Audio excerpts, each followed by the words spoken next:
Some have begun to point out that the pace advantage Mercedes enjoyed over Red Bull has been gradually decreasing. What began as an almost 1 second gap in qualifying is down to less than half of that. Mercedes team principal Toto Wolff has now given his insights on this. I'm your host Dillon Shelley, and first up on Formula World, why Red Bull have closed the gap to Mercedes. Wolff began by confirming that they have stopped updating their 2020 car. We finished a long time ago, and that has always been the case in the past. What we looked at is a very thoroughly thought through decision. He then explained why.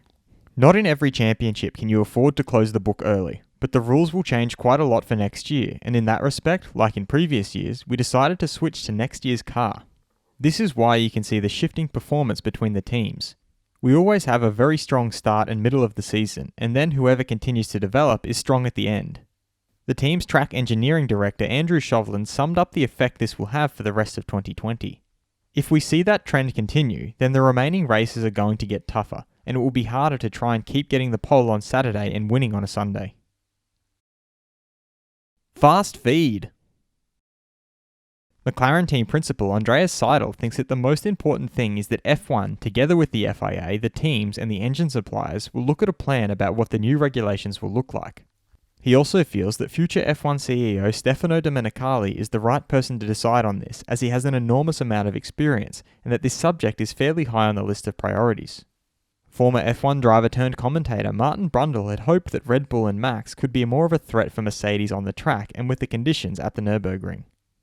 Mercedes chief strategist James Vowles has confirmed they will check everything for Portimao on Valtteri Bottas's car, but they don't expect penalties if they have to replace things.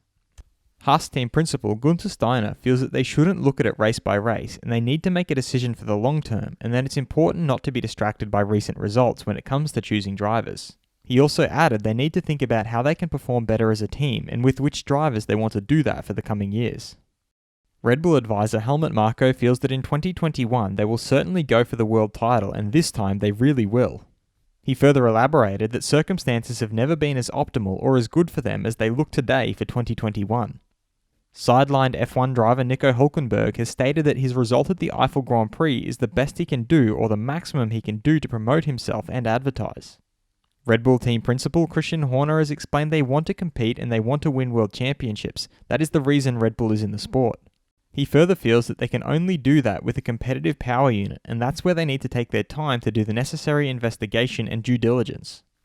Ferrari Charles Leclerc has divulged that since the beginning of the year they have seen many times that they could get the most out of the car in qualifying with little fuel.